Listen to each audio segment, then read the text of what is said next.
How to make 10 pips a day in Forex. On top of it, it has nothing to do with the daily market ups and downs. There's no complex high-risk leverage trading strategy which require good time and better luck. And you don't have to worry about timing a true bottom in the markets to use it profitably. Today we'll go over the strategy which has created the greatest fortunes in the world. How you can use this time-tested strategy too. And the one industry where you can use it to double your money and probably make a lot more in the years to come. Let me start at the beginning though. For true long-term investors, the simplest way to make an absolute fortune is to find companies that are growing market share in a growing market. Think of a market for a product that is $10 billion. It's expected to grow to $20 billion over the next decade. There are 5 companies with $2 billion in annual sales each. All of the company's sales will double if their market share stays the same. All is good.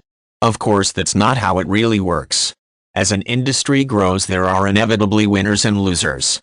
And the company that is able to grow market share in the growing market will see exponential growth. For instance, in the example above, if a company that was able to snag 30% market share would have $6 billion in annual sales.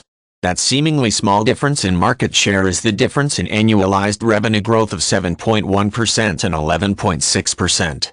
That's going to make a big difference when it comes to margins, earnings, and will justify a premium valuation for the company's shares. Think about how the richest entrepreneurs made their fortunes. They found a market that was growing, found a way to gain ever greater share, and made a fortune. For example, Ingvar Kamprad, the founder of IKEA, didn't invent furniture. He merely found a segment of the furniture market no one else was catering to. In this case, it was on the very low end. He created extremely inexpensive yet fashionable furniture and steadily took market share away from everyone else on his way to a true fortune. Then there's the classic example of Bill Gates and Microsoft. When Microsoft was founded, the operating system market was highly fragmented.